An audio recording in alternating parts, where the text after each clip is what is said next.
The weapon model that we're looking at is very much derived from each one of those kind of games, right? So in the modes where you're playing a 1v1 game, you may have weapons that you don't have in the 5 versus 5 game, and vice versa.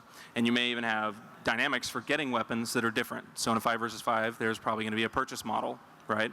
In the 1v1, it's going to be more of a resource gathering model, so similar to Quake, similar to Counter-Strike. What we will probably end up with, now 1v1 and 5v5 aren't the only game modes that Severity will have. That's going to be part of our core focus for tournament, but those will grow into different kind of games, and we're even talking about hybridizations of those where we have different physics models for these kind of games as well. You know, obviously, you don't want bunny hopping and high-speed jumping in a 5 versus 5 game. You want high-speed ramp jumping ridiculousness in a 1 versus 1 game. Yeah, these physics models have to be different, and that's what we're going to end up with, a different physics model for each type of game mode that's relevant there. But we'll also end up with a hybridization mode that's probably everything thrown at the player. So that I think is where we're going to see something kind of unique, and something's going to fall out of that. We're not there yet, but we'll see what happens. Can I say something? Go ahead. One of the exciting things to me about Severity and the intent behind it, from what I understand, is the league's going to be in control of the rules, right? So like every year I crack up when the NFL changes some rule, and like there's all these people that have religious arguments, like where do you use, you know, instant replay, for example. And I'm sure that depending on how hardcore you're getting, you're going to care a lot about those subtle differences in rule changes. But what's important is that the league's in control of the rules.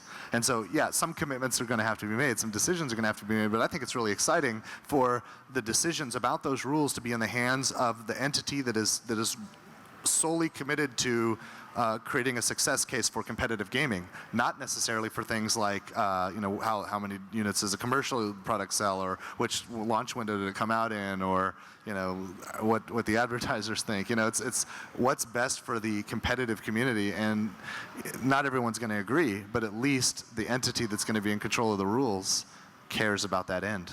That's a big deal. Speed jumping, speed-oriented type of mode where you can ramp jump, you can do air movement. I mean, I'm not going to get into the very specifics of each one of those. It's a very likely that we'll have a feature set that's specific for tournaments, right? And we're going to lock into that, but we'll allow players to pick and choose elements, because you may want to run a tournament online that doesn't include air movement, or does include air movement.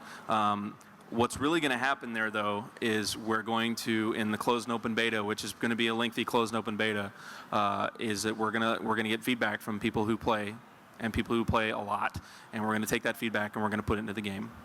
So, he's got another question. It's supporting. It's another one.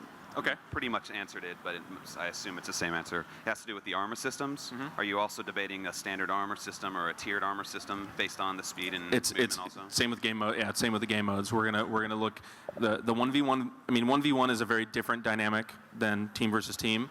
From everything from player speed to how you get weapons to how you do rounds. Right? There aren't really rounds in a 1v1 match except for when you're done. You know, spawns, where spawns are. I mean, everything is different between these two games. And you've gotten to the point now where you see dramatically different game modes out of the same game. Like in Battlefields or Halos, you see very different game modes being played. There's no reason in the world why you can't see different physics models that are being played, or different weapon models that are being played as well. And that's where we're going to land.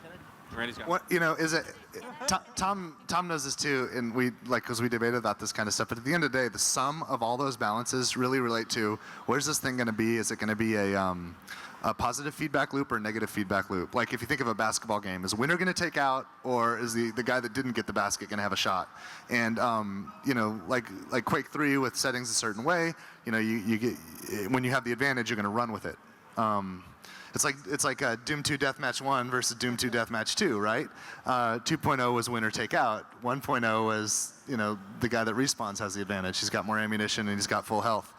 And the sum of all those subtle tweaks is really about whether it's going to be a positive feedback loop or negative feedback loop game. Do you want to give the player that's ahead an advantage to keep staying ahead and rush ahead, or do you want to give the guy that's behind a chance to catch up? And the sum of all those decisions will result in that. And I think that their strategy of doing the open beta and getting the actual competitive community involved in determining that outcome is where it's going to land.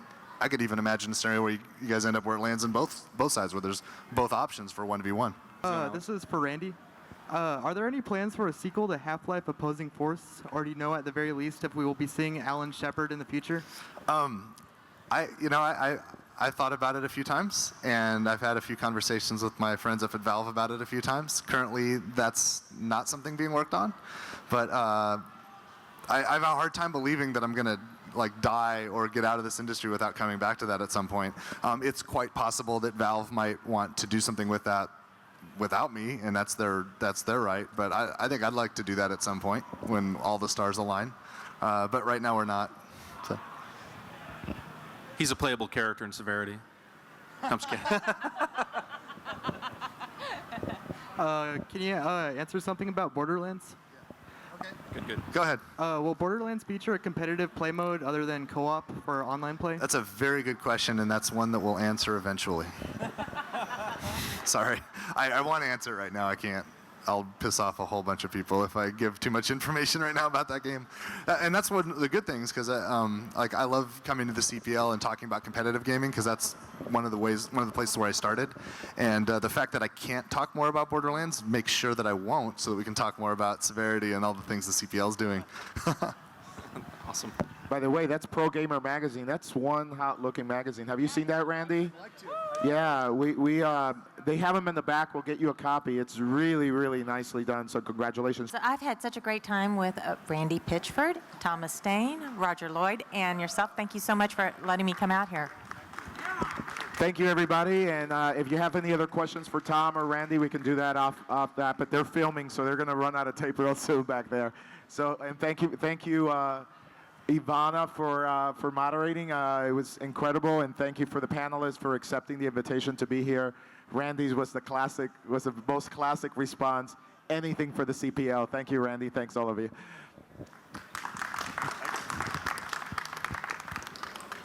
All right, there's the panel discussion for you. It's a wrap here at the CPL for tonight. Ivana joins us again, and it seemed like a good panel discussion. A little bit about the first half of the panel discussion. What your thoughts were? I enjoyed it immensely. It mostly had to do with the fact that where games are evolving to is more, it's not so much just PC gamers anymore. Those hardcore gamers will always be the foundation, I think, and also the PC is what the games are developed on, but it's also broadening out to be more PC and consoles. So we talked a lot about that in the first half. And then the revealing of Severity, of course. It looks like it's going to be a pretty exciting time. It looks like December 08 or Christmas 08 is when it's going to come out. We're hoping so. At least that's the way it looks. But you can't ever do those things in stone, especially when so much of it is feedback from the gamers. And what I think is the most incredible thing about Severity will be the spectating part of it has so much of a bigger stance in it. It's not just the players. So it'll be exciting to see what they come out with. Great job, Ivana. Thank you so much. And it's been so much fun out here at the CPL. We'll see you again tomorrow right here. Same bat time, same bat place on Market News First. News you can trust. Thank you.